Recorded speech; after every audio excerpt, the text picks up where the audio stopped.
Programme हालात हाज़रा देखने वालों की खिदमत में मोहब्बत भरा सलाम। नाज़रीन, आज रिटायर्ड जनरल अमजद शुआइब को गिरफ्तार किया गया। कहा जाता है कि इदारों के खिलाफ उन्होंने कुछ ऐसे अल्फाज इस्तेमाल किए जिससे इदारों की तौहीन हुई है। 3 दिन का जिस्मानी रिमांड दे दिया गया। 80 साल से ज़्यादा उम्र है उनकी। एक तो इस पे बात करेंगे। एक मैं आज बताऊंगा कि अभी कॉमर्स में आज सुबह एक मैंने प्रोग्राम किया था। वो बताया मैंने ये था कि पाकिस्तान में जितने भी लोग रहते हैं वो सब पाकिस्तानी हैं, चाहे वो अहमदी हैं चाहे कोई भी। तो उस कॉमर्स में किसी साहब ने लिखा कि वो अहमदी जो वो मुसलमान नहीं है। मैंने कहा थोड़ी सी इस पर भी आज बात करेंगे। आपने देखा कि मरियम नवाज तकरीबन चंद दिन हो गए बड़ी इदारों के खिलाफ बातचीत कर रही है, बड़े बयानात दे रही है। कभी वो जो इदारे जिनको अपनी इज्जत की फिक्र है और जिन्होंने इस तरह के बूढ़े आदमी को पकड़ लिया, इस जवान औरत को वो हाथ पाते क्यों डरते हैं? इस जवान औरत के पास है उनका कौन सा ऐसी कोई कमजोरी है कि ये जो मर्जी बकवास करे, कोई इसको पूछता नहीं। जजों के खिलाफ उसने बातें की, इनके जो रिटायर्ड फौजी है उनके खिलाफ बातें की, मगर वहां पे इदारों की गैरत जो है वो जागी नहीं है और वहां पे इदारे खामोश रहे, जैसे सत्तू पी के सोए हुए हैं। उनको कोई फिक्र नहीं, ना किसी अदालत ने एक्शन लिया, ना किसी जो वर्दी वाले इदारे हैं उन्होंने एक्शन लिया। जहां पे ये देखते हैं कि कोई कमजोर आदमी है, कमजोर इंसान है, उसको ये फौरन पकड़ लेते। अब ये जो जनरल साहब गिरफ्तार हुए, इन्होंने भी 3 जंगों में हिस्सा लिया और उसका फल ये मिला इनको।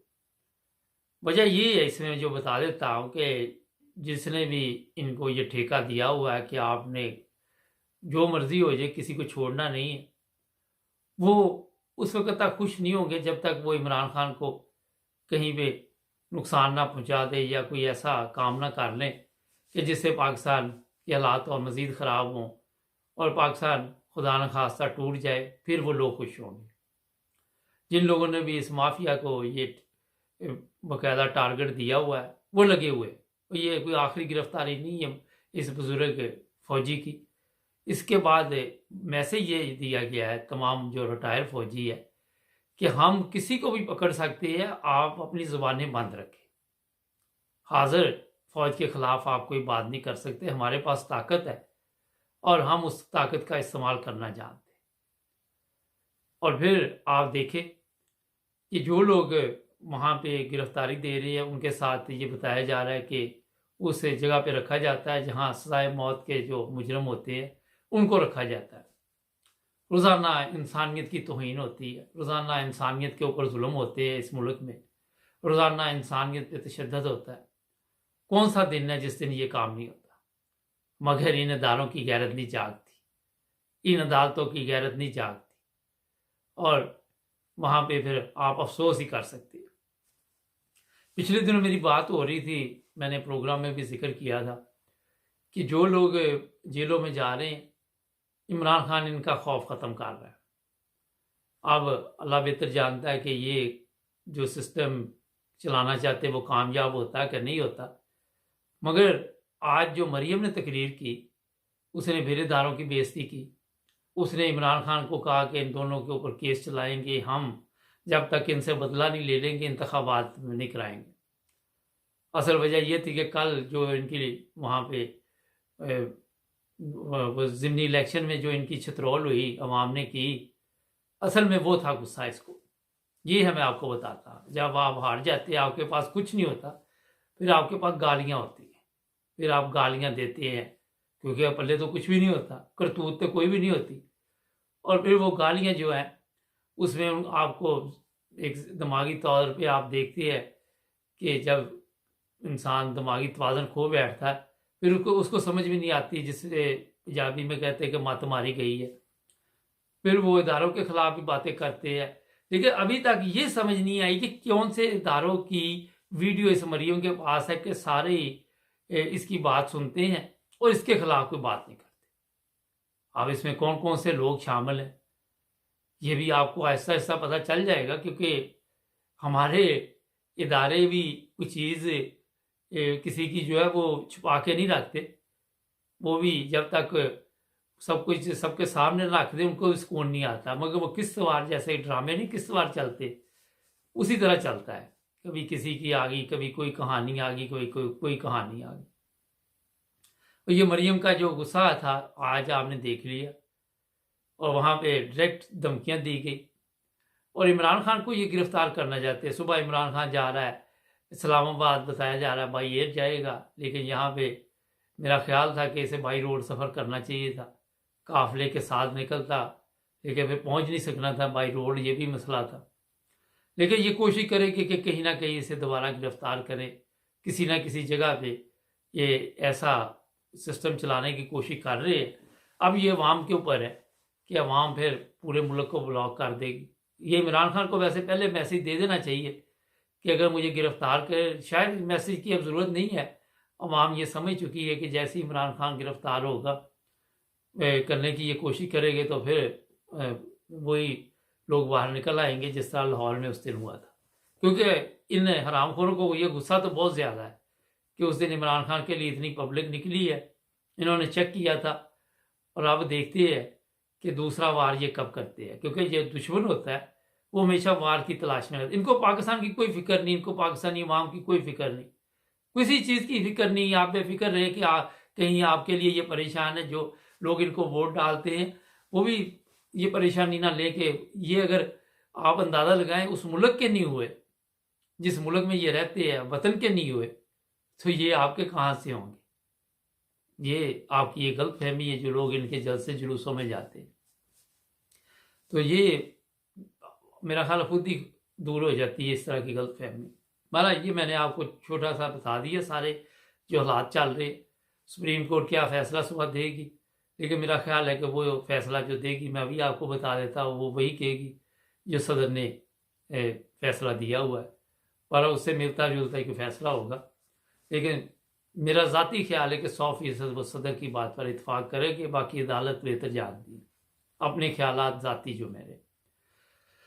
आज सुबह एक प्रोग्राम मैंने किया कि पाकिस्तान में हमारे जो आइन में तब्दीली की गई हुई है वो ठीक नहीं है, और उसको उसी हालत में बहाल करना चाहिए जो कायदे आज़म की सोच थी कि ये पाकिस्तान तमाम पाकिस्तानियों के लिए। तो किसी ने कमेंट्स में आप पढ़ सकते हैं, बड़ा लंबा लिखा, मुख्तसर ये बता देता। उसने कहा जी ये जो कादियानी है, अहमदी हैं, ये मुसलमान नहीं। पहली चीज़ तो ये है कि उनको अगर एक तरफ कर देते हैं तो 22 करोड़ अवाम वहाँ अगर मुसलमान है तो पाकिस्तान की हालत बदली होनी चाहिए थी। ये मैं आपको इसलिए बता रहा हूँ कि अगर पाकिस्तान के लोग इस्लामी तालीमात के मुताबिक चल रहे होते, सिर्फ इंसानियत के मुताबिक चल रहे होते, इंसानी तालीमात के मुताबिक चल रहे होते, तो आप आज पाकिस्तान जो मुश्किलात में पड़ा हुआ है हर लिहाज से, एक अजीम कौम बन के सामने आते, लोग आपकी मिसाल देते कि जनाब हमने इस तरह के मुसलमान दुनिया में नहीं देखे। मगर आज पाकिस्तान की मिसाल क्या दी जाती है? ना यूरोपियन ममालिक आपके साथ तल्लुकात रखना चाहते हैं, ना अरब ममालिक रखना चाहते हैं। क्या वजह? अगर जिस तरह आप दूसरों को काफिर कहते हैं, साथ या तो कोई अपना नमूना पेश करते ना, कोई बताते जनाब देखे जी हमने ये इस्लाम का ठेका लिया हुआ है, उसमें आपने सिर्फ ये ठेका लिया हो कि लोगों को काफिर काफिर कहना। इधर यूरोप में हम लोग रहते, अरसा दराज से उम्रें गुजर गई इधर। मैं अपने किसी हमसाए को जाके कहूँ कि तुम क्रिश्चियन नहीं हो, उसने कहा यार जाओ, तुम्हें इससे क्या दिलचस्पी है? किसी की जरूरत ही नहीं है कि किसी के मामलात में दखल दे। और यहाँ हमारे पाकिस्तान में फैक्ट्रियाँ लगी हुई हैं काफिर काफिर की। ऐसा मज़हब आपने कहीं नहीं देखा होगा जो अपने मज़हब के मुताबिक तो कोई काम नहीं करते, मगर जो मुसलमानों के सही मुसलमान हैं उनको सारा दिन काफिर काफिर कहते रहते, और ना किसी के कहने से कोई काफिर हो सकता है। ये जो कॉमर्स में साहब ने लिखा है बड़े अदब के साथ सारा आपको मैं बताना चाहता हूँ। आपकी क्या हैसियत है कि आप किसी को काफिर करार दे सके? आपकी क्या वैल्यू है, मुझे बताइए जरा।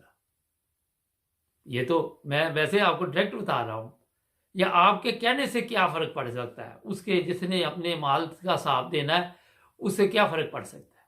यहाँ पे आप अपने माल का बेड़ा गर्क कर रहे, उसके माल का बेड़ा गर्क नहीं कर रहे। सीधी सी बात है। या तो आपके कारनामे ऐसे होते जिस तरह मैंने पहले बताया कि लोग कहते जी वाकई ज़बरदस्त थी, क्या बात है, मगर वो भी नहीं है। कोई ऐसी चीज़ नहीं है। एक ब्रेक लेते हैं। हमारे चैनल को सब्सक्राइब करें, हमें फॉलो कीजिए टिकटॉक पर भी और फेसबुक पर, यूट्यूब पर भी सब्सक्राइब करें और अपने दोस्तों को भी बताएं कि सिर्फ एक ही चैनल है जहां पे सच और हक की बात की जाती है। ब्रेक के बाद आपकी खिदमत द्वारा पाकिस्तान में आप अंदाज़ा लगाएं, अगर मैं बड़ी मोटी बात बताता हूँ क्योंकि लोग जो इस तरह के होते हैं उनको बड़ी की बात समझ नहीं आती। इस्लाम ने कहा भीख मांगना, किसी के आगे हाथ फैलाना मना है। मुझे बताइए ये 22 करोड़ अवाम किसके आगे नहीं भीख मांगते? उन्हें मजबूर कर दिया गया है अवाम को। जब लीडर भीख मांगते हैं तो कौम पीछे होती है ना कि कौम के लिए मांगने के। कौम ना भी मांगे, आपका कौन सा लीडर है मुझे बताइए 40 साल से जो भीख मांगने नहीं गया, कर्जा लेने नहीं गया? कोई लीडर बता दीजिए।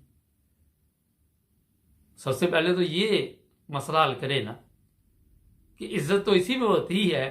मुझे बताइए जो जिन साहब ने ये लिखा है कि आप किसी से मांगने जाएं तो वो आपको भीख देगा तो आपकी इज्जत तो नहीं रहेगी, मगर इस्लाम ने तो ऐसा ज़बरदस्त सिस्टम दिया हुआ है, बड़े सादा अल्फाज में सब कुछ समझाया हुआ है। इंसाफ की बात कर ले, मैं नहीं कहता सारा दिन आपकी जो इतनी भी मीडिया है वो सारा दिन आके यहाँ पे बोलती है कि जनाब हमारी अदालतों में इंसाफ नहीं।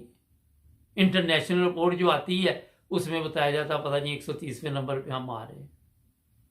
ये मुझे समझ नहीं आती, हमें तो पहले नंबर पे होना चाहिए। ये सोचने की बात है। सुबह से शाम तक हम झूठ सुनते हैं, सुबह से शाम तक हम ऐसी ऐसी चीज़ें सुनते हैं पाकिस्तान से जो सुन के हमें शर्म आनी शुरू हो जाती है कि यार हम किसी चीज़ में भी पीछे नहीं रहते। हर वो काम जो गलत है, जो बेईमान है वाला काम है, जो गैर इस्लामी है, जिसमें इस्लाम की ये वीडियो देख ले, छोड़ दे। ये सारा दिन वीडियो ऑडियो लीक हो रही, ये सोशल मीडिया पे टिकटॉक पे चले जाए, एक दूसरे को गंदी गालियां दी जा रही। ये इस्लाम है? ये देखकर आप लोगों को दूसरों को काफिर कहते हैं? मुझे बताओ।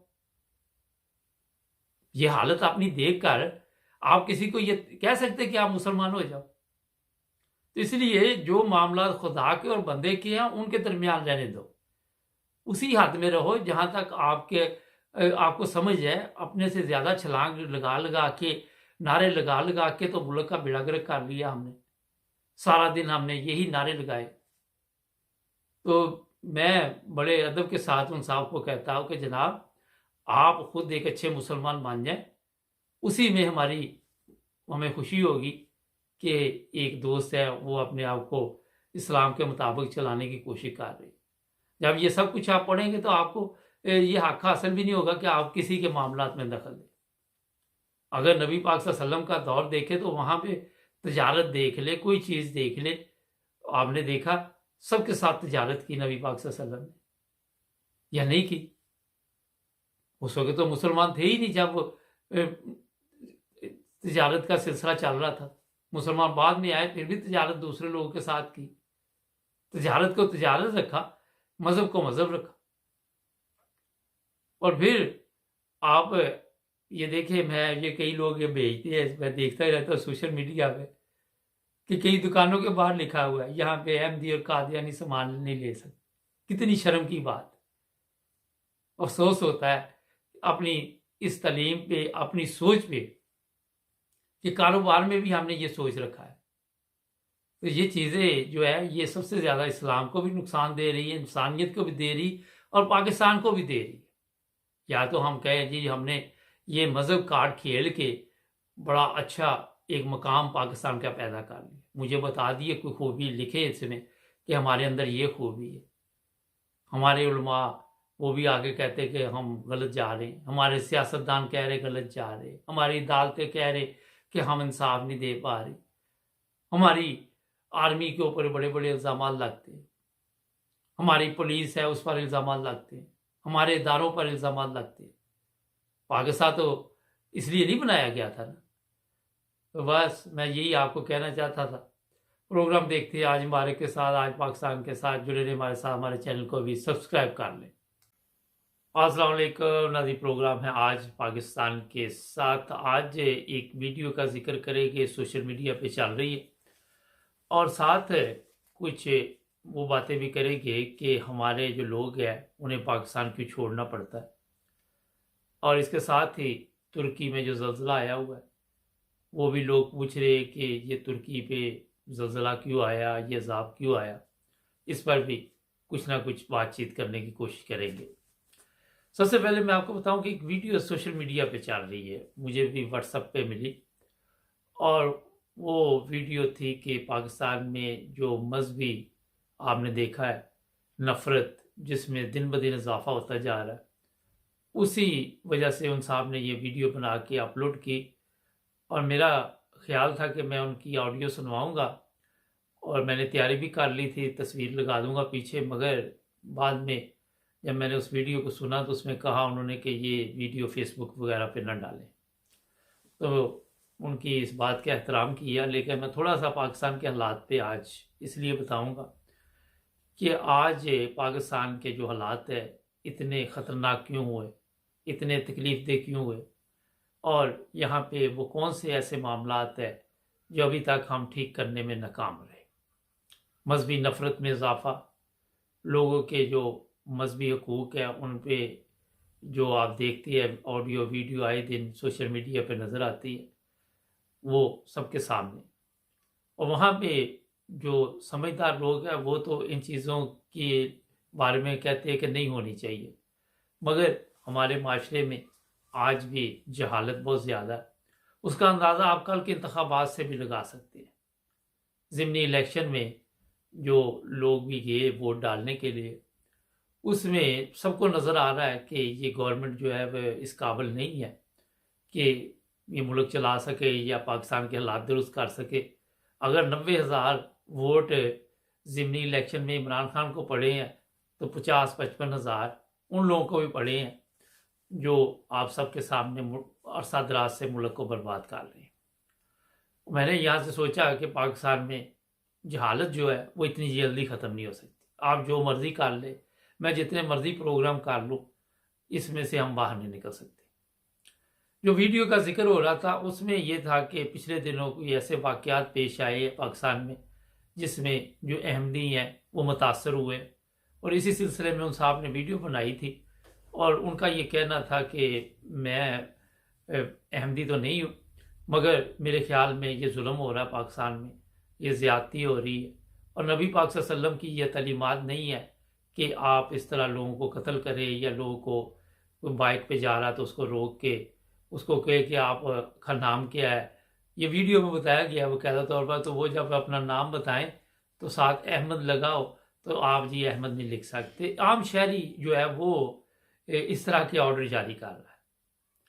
अब अंदाज़ा लगाए कि माशरे की ये हालत है कि पाकिस्तान को हमने वहाँ पहुँचा दिया जहाँ पे इंसानियत भी शर्मा जाती है, और हमें ये तालीम दी गई कि आप जितना पाकिस्तान का नुकसान कर सकते हैं वो करें।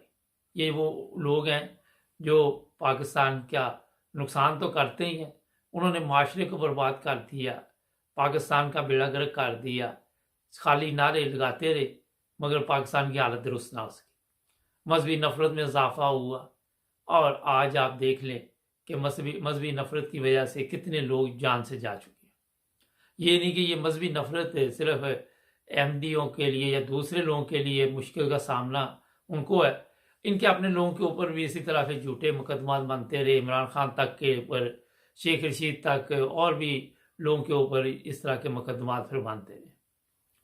आप अंदाज़ा लगाएं कि जिस मुल्क में मज़हब के नाम पर भी झूठे मुकदमात बनाए जाएं, वहाँ पे अल्लाह ताला किस तरह खुश हो सकता है, किस तरह वहाँ पे सुख या चैन आ सकता है। उसकी अभी बात करते हैं कि कल एक खबर जिस तरह चल रही है कि लोग मैंने भी बताया था 150 के करीब लोग जान से चले गए, और जब मैंने इस पर सर्च की तो ये तो बेशुमार पाकिस्तानी है जो मुल्क छोड़ के बाहर आ रहे हैं। आप अंदाज़ा नहीं लगा सकते कि मुझे हैरानगी हुई कि कोई यूनान में आ रहा है, कोई तुर्की आ रहा है, कोई ईरान आ रहा है, कोई ये मोरक्को से आ रहा है यूरोप की तरफ, कोई लीबिया से इटली की तरफ, जिस तरह कश्ती डूब गई, इस तरह पाकिस्तान से लोग हजारों की तादाद में पाकिस्तान छोड़ के बाहर आ रहे हैं। अब ये वही लोग हैं, इनमें शामिल भी हैं। अगर थोड़ा सा आप अंदाज़ा लगाइए, ये नई नस्ल है, इसमें ज़्यादा दूसरी उम्र के भी लोग होंगे जो वहाँ पे कहते हैं कि ये इस्लामी जमहूरिया पाकिस्तान सिर्फ मुसलमानों का है, मगर इनकी सोच ये है कि हम यूरोप के ममालिक में चले जाएं और यूरोप में जाके ज़िंदगी गुजारें।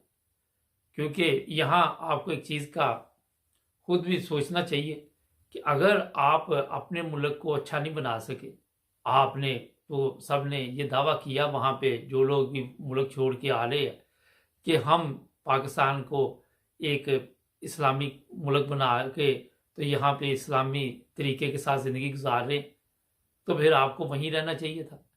फिर आपको क्या ज़रूरत पड़ी हुई है कि अगर आपने इतनी मेहनत करके आइन में भी तब्दीली की, वहाँ पे अहमदियों को काफिर करार दिया, फिर ज़ियाउल हक ने भी किया, इतनी मेहनत के साथ पाकिस्तान बनाया, इतनी मेहनत आपके उलमा ने की, इतनी मेहनत आपके जो डिक्टेटर थे उन्होंने की, इतनी मेहनत भुट्टो ने की, उसने 90 साला मसला हल करके आपको एक ऐसा मुल्क बना के दिया जो मेरा ख्याल है कि बकौल आपके लीडरों के कि इस तरह हम एक वो क्या है कि इस्लामी रियासत बने हैं और एटमी कुव्वत भी है, सब कुछ बताते हैं, उसके बावजूद लोग क्यों बाहर आ रहे हैं, लोग मुल्क छोड़ के क्यों आ रहे हैं, एक सवाल है।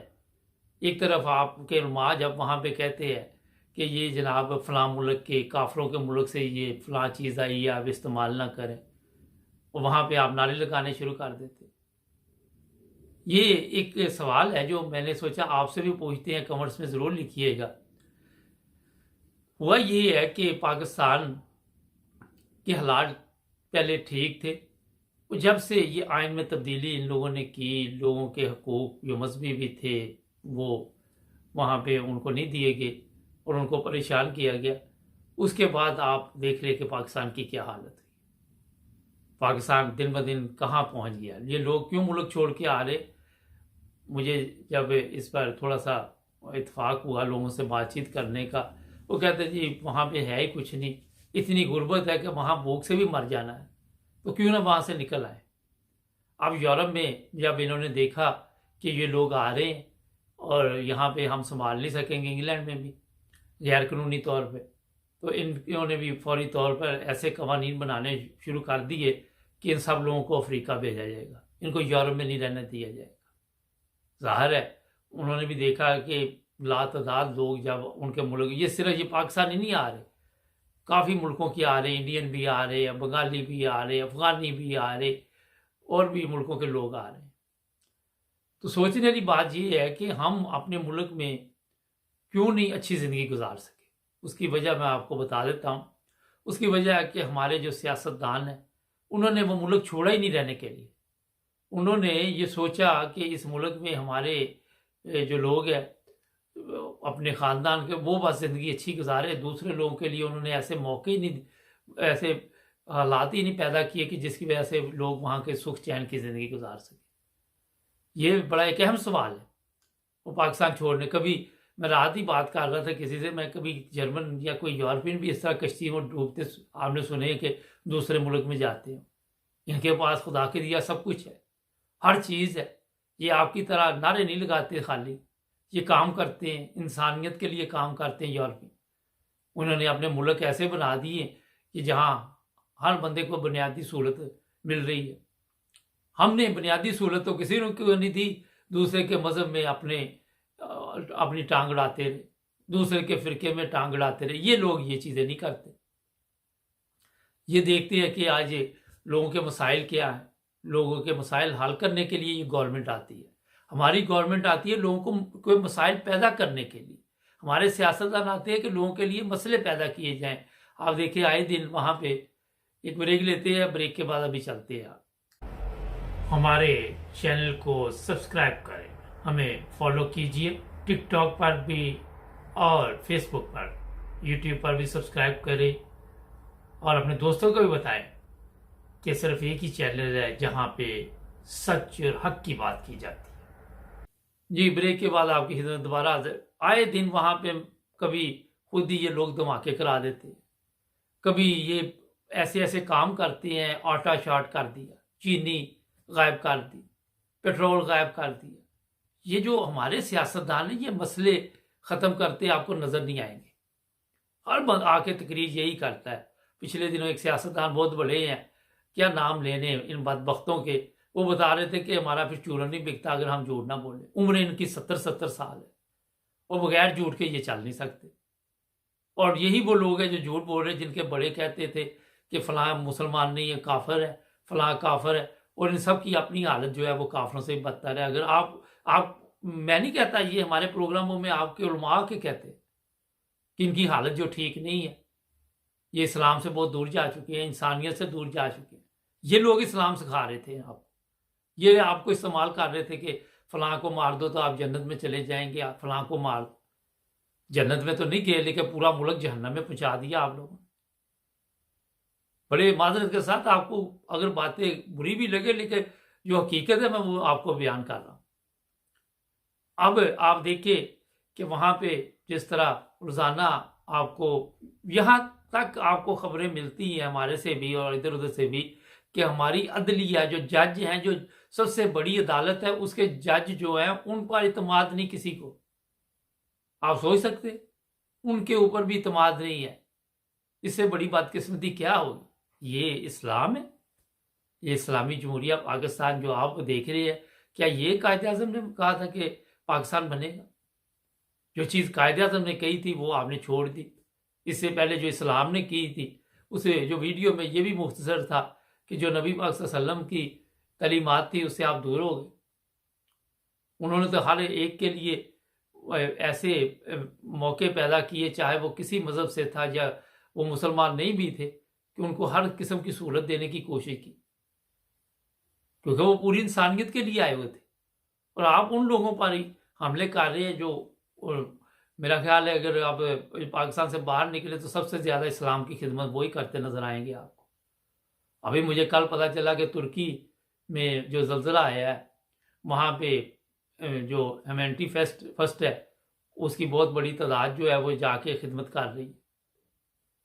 और ये सबको तौफीक नहीं मिलती। आप अंदाजा लगाए कि पल्ले से मेहनत करके अपना टाइम दे के वहां पे खिदमत करने के लिए किए हुए।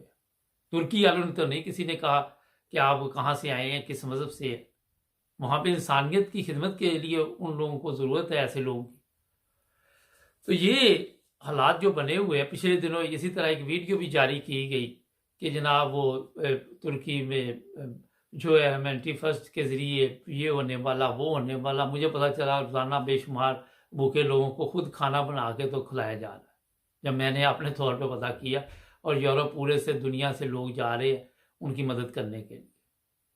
उनको आप खुद अंदाज़ा लगाएं कि जो कुर्बानी इस तरह दी जाती है, पैसे की भी है, वक़्त की भी, हर चीज़ की कुर्बानी है। कितने लोग हमारे हैं जो ये काम कर सकते हैं। हमने पाकिस्तान में जो चीज़ें कोई दूसरा मुल्क भी दे गरीबों के लिए, वो भी खा जाते हैं, वो भी नहीं उन तक पहुँचती। और नारे हमारे लबैक या रसूल अल्लाह। उनकी तलीमात तो पढ़ो कम से कम। आप अगर इस्लामी तलीमात जो नबी पाक सल्लल्लाहु अलैहि वसल्लम ने आपको बताई, अगर वो पढ़ लें तो आपका हमसाया भी भूखा ना सोए। मैं आपको बिल्कुल ठीक बता रहा हूँ। कितने लोग हमारे हैं जो इस तरह तवज्जो देते हैं, सड़कों पे आके हम नारे लगा के तो समझते हैं हमारे मसले हल हो रहे। इस तरह नहीं मसले हल होते, ना इस तरह की तबलीग होती है। अपनी अखलाकी हालत से अपने आप को ऐसा बनाना पड़ता है कि लोग आपसे मुतासर होकर पूछे कि जनाब आप किस मज़हब से तल्लुक़ रखते हैं, आप कौन सी तालीम पे चल रहे हैं। जिस तालीम पे पाकिस्तानी कौम निकल पड़ी है, जिस तरह ये दूसरों मुल्कों में खज्जल ख़राब होते हैं, जिस तरह जलीलो ख्वार हो रहे हैं, जिस तरह हालात आप देख रहे हैं, कोई कहीं पे पड़ा हुआ है, कोई कहीं पे, ये सोशल मीडिया पे जाए तो आपको पता चल जाएगा। वहां पे आपको ये समझ नहीं आती कि हम गलत जा रहे हैं।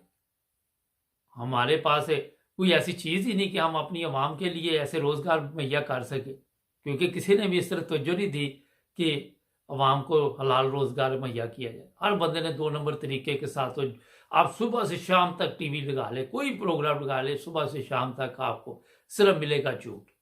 आप सच बोले, आज ही एक रिटायर्ड जनरल, वो उनको पकड़ लिया, उठा के ले गए, 80 साल के हैं पाकिस्तान में। ये वहां पे हो रहा है।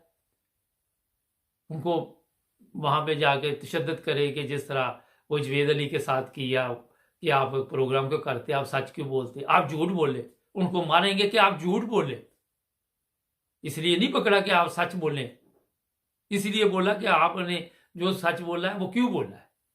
फिर आप मुझे बताइए कहाँ इस्लाम है, कहाँ फिर इंसानियत है।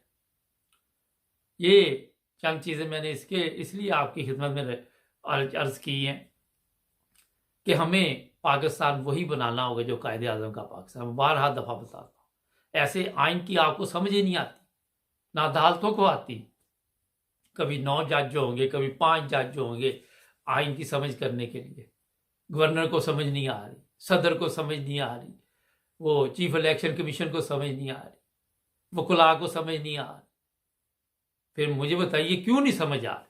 क्योंकि वो आइन आपको जो आपने उसमें तब्दीलियां करके लोगों के मजहबी हकूक जो है उसमें डाका डाला हुआ है। अगर आप एक चीज है, आप समझते जी आप बेहतरीन मुसलमान हैं, आपको वहां पे तमाम ऐसे कवानीन फिर खत्म करने चाहिए। अपनी अखलाकी हालत से दूसरों को मुतासर करना चाहिए। अपनी अखलाकी हालत से बताइए, जिन लोगों को आप कहते हैं कि काफिर हैं, उनको बताइए जी हम आपसे बेहतरीन मुसलमान। फिर वहां पे आपको सच बोलना पड़ेगा, वहां पे कवानीन का ख्याल रखना पड़ेगा। मगर ये करेगा कौन? जहां आप देखते हैं कि आपकी अखलाकी हालत कमजोर है, वहां पे ऐसे कानून बना के जब आप डाका डालेंगे, अभी यही हो रहा है ना पाकिस्तान में। लोग कह रहे जी इमरान खान ठीक है, फर्ज करे कल 90,000 ने कहा इमरान खान ठीक है, मगर जो थोड़े है वो कह रहे कि आपको हो इमरान खान गलत है, आप पे केस बना देंगे। आप अंदाजा लगाए कि जो बंदा भी बात ठीक करेगा उसके ऊपर केस बन जाएगा। और यही चीज वो कहते हैं जो जिनको आपने काफिर कहा हुआ है। वो कहते हैं कि आप हमारी बात तो सुने, आप बजाय उनकी बात सुनने के उनके लिए ऐसे कवानीन बना देते हैं। और असूल तो ये होना चाहिए कि हर बंदे को वहां पे बातचीत करने का मौका दे। अपनी भी आप दावत जो है पेश करें कि हमारी ये जो इस्लामी तालीम है हमें ये चीज़ें देती, शायद उससे ये भी इंसानों में शर्म आ जाए कि जो आप में कमजोरियां दूसरों से सीख सकें आप। ये बड़ी एक अहम चीज़ है। ये नहीं होता कि मैदान में एक पहलवान की टांगे बांध के तो दूसरे को कहो कि जो मर्जी करते रहो, इसको मारते रहो, जो मर्जी गालियां इसके ऊपर बकते रहो। हो सकता है आप उसका मुंह खोले, वो आपको दुआएं देनी शुरू कर दे। हो सकता है वो आपको प्यार से समझाना शुरू कर दे। उससे आप समझें आपकी नस्लों की अखलाकी हालत बदल जाए। ये बड़ी अहम चीज़ें है। और ये आपको मैं बता दूं कि मैं आपको चैलेंज देता हूं कि आप जाकर पाकिस्तान में सच्ची बात करें, और आपको अगर जेल में न डाल दे तो जो मर्जी कह दे, आप उनके साथ झूठ बोले। जिस तरह मरियम आके सुबह राना सनाउल्लाह, वो शाहद खां और दूसरे तीसरे जितने भी हैं आके झूठ बोलते हैं, आप उनके साथ झूठ बोलना शुरू, आपकी बल्ले बल्ले हो जाएगी। वो मीडिया जिन इस तरह बोलते हैं, कई चैनल है कोई देखता ही नहीं, उन पता अच्छा सबको ही है कि ये झूठ बोल रहे, मगर वहां पे सच बोलने की हिम्मत नहीं किसी में। तो ये एक इतना बड़ा मसला नहीं है, मगर हमने इस तरफ तवज्जो नहीं कभी दी। इसलिए हमें ऐसे तमाम कवानीन ख़त्म करने चाहिए। पहले उन लोगों पे नज़र डालनी चाहिए जिन्होंने ये कवानीन बनाए। हम उनको भी कहते हैं वो बंदे पुत्र नहीं सी है कि वो शराबी जानी कबाबी सी, फिर उनके कवानीन को हम कैसे मान सकते हैं? इस्लामी तौर पर उन्होंने कौन सी फिर खिदमत की? तो जनाब सोचिए कि पाकिस्तान की आज ये हालत क्यों है, क्यों पाकिस्तान में लोग जो है वो दर बदर की ठोकरें खा रहे। ये तो देख रहे आप कितने लोग बेचारे किस तरह जिंदगी बाहर आके गुजारते, आप सोच सकते, आप अंदाजा नहीं लगा सकते कि किस तरह लोग तकलीफ की जिंदगी बाहर आके गुजारते। हम अपने मुल्क में ये कोई चीज़ उनको दे ही नहीं सके। नौजवान नस्ल बर्बाद हो रही, बेशुमार घर उजड़ गए। अभी जो कल हादसा हुआ उसमें कितने घर उजड़ गए। रात में इतनी तकलीफ में रहा, मुझे नींद नहीं आई ठीक तरह कि जवान बच्चे थे, उनकी वीडियो जब देखी आंखों में आंसू आ गए। ये हमारे सियासतदान कातिल है उनके। हमारे कवानीन ऐसे हैं जो उनके कातिल हैं। ये जो भी नुकसान जानी हुआ कल, ये इससे पहले भी होता है, ये सब हमारे सियासतदान हुक्मरान हैं कातिल। हमारे चैनल को सब्सक्राइब करें, जुड़े रहे हमारे साथ ताकि और भी प्रोग्राम देख सकें। अस्सलाम वालेकुम नाज़रीन, प्रोग्राम आज हमारे के साथ आज मरीम नवाज या मरीम सफदर कह ले साहिवाल में तकरीर कर रही थी। वहाँ पे वो लोगों को बड़ा मक्खन लगा रही थी। कभी कह रही थी मेरे नवाज शरीफ के शेरों, कभी कह रही थी मेरे नवाज शरीफ की शेरनियों। और फिर उसने वो चीज़ें गिनवानी शुरू की कि नवाज शरीफ के दौर में बिजली पाकिस्तान में पैदा हुई, नवाज शरीफ के दौर में सड़कें बनी, नवाज शरीफ के दौर में इंटरनेट आया, और इस तरह की वो कहानियाँ सुना रही थी। और जाहल लोग सामने इतने बड़ी तादाद में तो नहीं थे, मगर जाहिर है पाकिस्तान है, जहालत का खात्मा तो नहीं हो सकता। और फिर वो नारे शारे लगा रहे थे।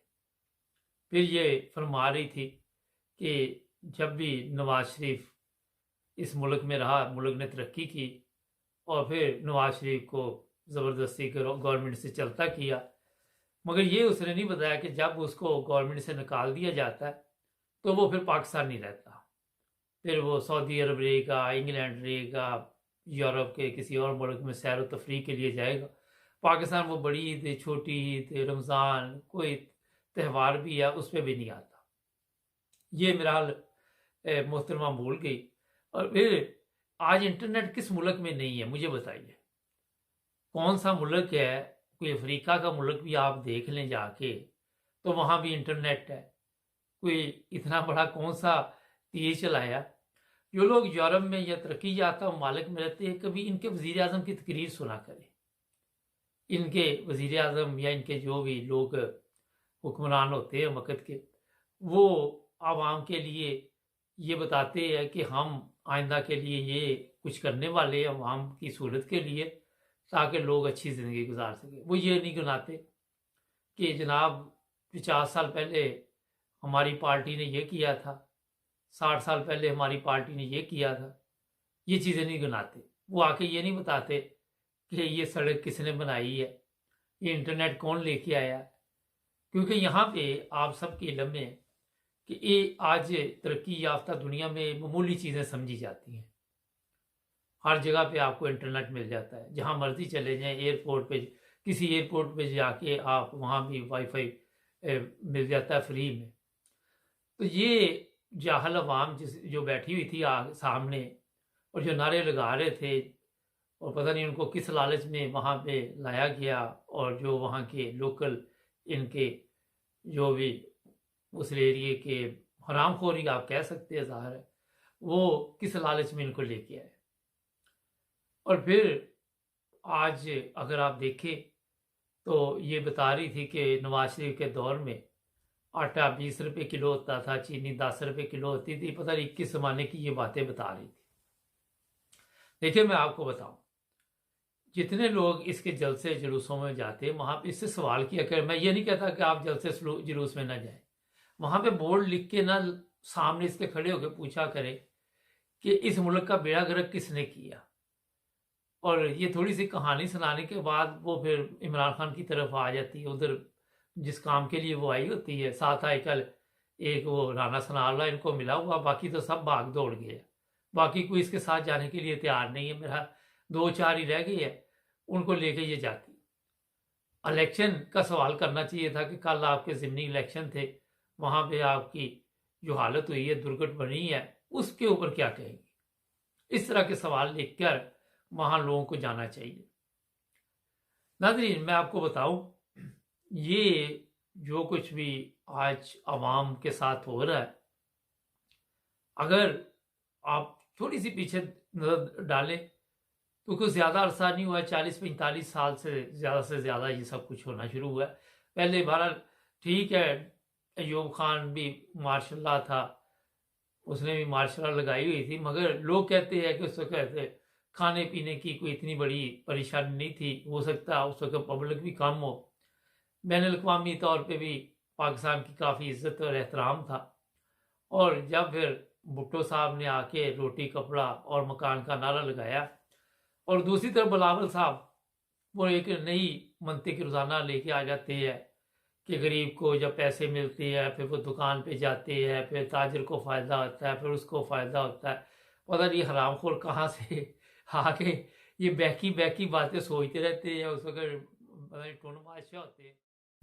तो ये जो कहानियाँ आके सुनाते हैं, मेरा ख्याल है कि बड़े अरसा हो गया है ये सुनते सुनते। अब हम तो उम्र के उस हिस्से में पहुंच चुके हैं कि जब से वही संभाली यही सुनते आए कि पाकिस्तान नाजुक हालात में गुजर रहा है, और आके इसी तरह ये सियासतदान लोगों को बातें बताते रहे। मैं आपको बताऊं कि पाकिस्तान में जो कुछ भी आज हो रहा है वो सब इन्हीं लोगों का कसूर है, यही इसके कसूरवार है, और उससे ज़्यादा कसूर हमारी अवाम का है। मगर यहाँ पे एक चीज़ का बड़ा सोचने की बात है कि अवाम को जब आपने शौर नहीं दिया, अवाम को समझ नहीं दी, अवाम को अकल नहीं दी, स्कूल कॉलेज नहीं दिए, स्कूल कॉलेज में भी 2 नंबर तरीका चला हर जगह पे, तो अवाम वहाँ पे क्या करती? तो फिर आपकी नज़र में यही ठहरेंगे कि हुक्मरान जो भी थे वक्त के, उन्होंने इन लोगों का हक माना। आज आप देखते हैं पाकिस्तान में गरीब की हालत जो नज़र आ रही है वो सबके सामने है, किस तरह गरीब ज़िंदगी गुजार रहा है। वहाँ पे आज भी अदालत में एक केस चल रहा है कि जनाब इलेक्शन कब होंगे। कभी किसी अदालत में ये केस नहीं चला कि जनाब ये गरीब का क्या बनेगा। आज भी हम यही देख रहे हैं कि वही चीज़ें अदालतों में घूमती हैं, जो बता तो ये रही है कि हमारे कानून के मुताबिक 90 दिन में इलेक्शन होंगे, मगर वो भी अदालत ने फैसला करना कि 90 दिन में होंगे या नहीं होंगे। हर इदारे में जहाँ जहाँ कोई बैठा हुआ कोई अपनी जिम्मेदारी कबूल करने के लिए तैयार नहीं। गवर्नर है वो कहते हमारी जिम्मेदारी नहीं, इलेक्शन कमीशन है उसका काम है सिर्फ इलेक्शन कराना, वो कहता है मेरी जिम्मेदारी नहीं। अगर सदर ने डेट दे दी तो दोनों को एक नई मुसीबत पड़ेगी कि सदर कौन होता है, ये तो गैर आईनी काम है। अगर आइन अगर आपको इजाज़त देता तो आप डेट नहीं देते। अदालतों में केस लगे हुए, अखराजात हो रहे हैं, जजों के खर्चे, इधर उधर से जो भी केस आते हैं जो नॉर्मल होते हैं वो लमक जाते हैं, उनको तारीख व तारीख दी जाती है। सबसे ज़्यादा आप आज गौर करें, किसी अदालत पे भी नज़र डाल लें, वहाँ पे सियासतदान को पकड़ के लाया जाता है और वो सब जाली केस है। इमरान खान पे केस, उसकी टीम पर केस आज, और वो क्या नाम है वो एक रिटायर में जिस तरह पहले प्रोग्राम बताया था उनको पकड़ लिया जनरल को।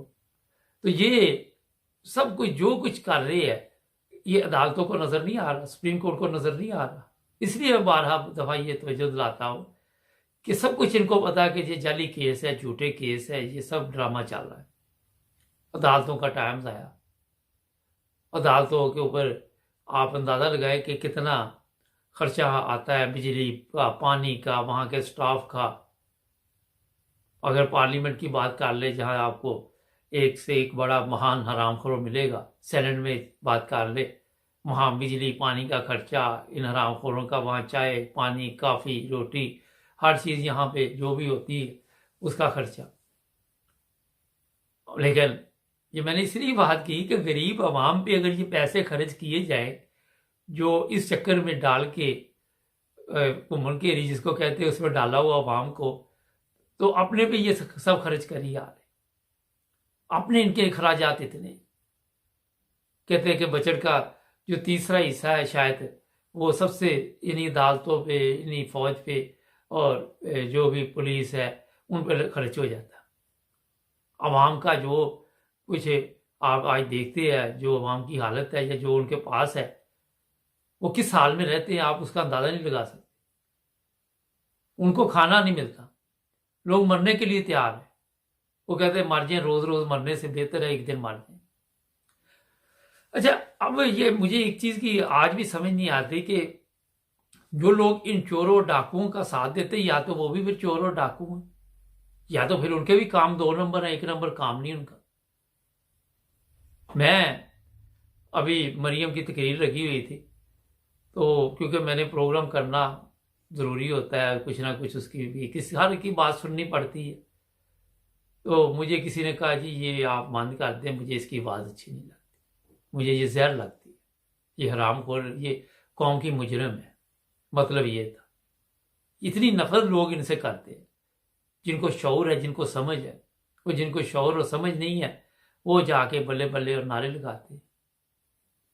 ये सोचने की बात है। मैं खुद इन हरामखोरों की वो एक डंटोनिक आ जाता है, वो उसकी मेरा दिल नहीं करता बात सुनने के लिए। फिर वो डड्डू चार्जर है, मैं नाम नहीं गलत लेता, मगर क्योंकि अगर मैं उसका दूसरा नाम लूंगा तो आपको समझ नहीं आएगी, इसलिए वो नाम बताऊंगा जिसकी आपको समझ आ जाएगी।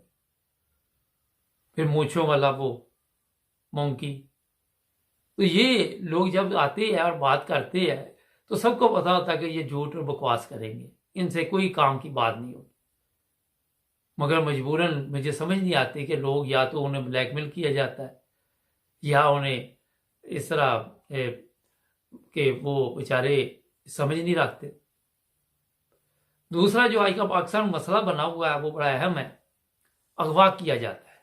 पिछले दिनों सोशल मीडिया पे कुछ वीडियोस चल रही हैं और अगवा करके इनको कच्चे के इलाके में ले जाते हैं, वहां पे लोगों को संगलों से बांधा हुआ है, वो करोड़ों रुपए मांगे जा रहे हैं। पहले उनका 1 करोड़ रेट था, अब क्योंकि पाकिस्तान की करेंसी डाउन हो गई तो उनका 5 करोड़ पहुंच गया। और वहां पे पुलिस जाते हैं, उनको मौत पड़ती है। यहाँ उनको को फवाद चौधरी को उठा लाओ, उसके मुंह पे कपड़ा डाल दो, वो बड़ा फख्र महसूस करेंगे, बड़े बैशाही दिखाएंगे। कल वो क्या ना रियाज जो है, रियाज खान जो है अपना, उसको रोका हुआ था कजाफी स्टेडियम जाने से और वहां जाने नहीं दे रहा था वो पुलिस वाला। इसको भेजो ना कच्चे के इलाके में, डाकुओं का मुकाबला कर आए हरामखोर, कभी भी नहीं जाएगा। हमारे पास बहादुर फौज है जो दुनिया से लड़ सकती, वो कच्चे के एरिया में नहीं आज तक जाके डाकुओं को पकड़ सकी, डाकुओं का सफाया नहीं कर सकी। वो वजह मैं बताता हूं, इन्होंने पाले हुए हैं वो सब डाकू, इनके अपने बंदे हैं वो सब, यही चिकवाते हैं बंदों को यहाँ से, सियासतदान और जो बड़े बड़े लोग हैं यही। फिर वो पैसे जो है वो कहते हैं इससे पकड़ो, 4-5 करोड़ जितना मिलता पकड़ लो, मार दो बाद में। वरना आप मुझे बताए कि हम कहते हैं कि हमारे पास एक बेहतरीन फौज है, हमारी पुलिस, वो कहते हैं हम बड़े काबिल है, पता नहीं कितनी किस्म की पुलिस है हमारी, और ये सारे मिलके भी डाकुओं को क्यों नहीं पकड़ते? क्योंकि ये खुद डाकू है, ये खुद हिस्सा मिलता है इनको। और इन्होंने हो सकता है इनका ये अपने गैंग हो वहां पे। तो ये चंद चीजें मैंने आपको बताई है। इन जाहलों से बात, इन जाहलों की जब आप बात सुनने जाते तो अपना टाइम ना ज़ाया करें, जाके मेहनत मजदूरी करें, अपने किसी काम पे लगाएं। आपका टाइम कीमती है, यही तो कौम की बर्बादी है कि अपने टाइम की कदर नहीं करते। मेरा बहुत है इतना ही। सब्सक्राइब करें, जुड़े रहे हमारे साथ।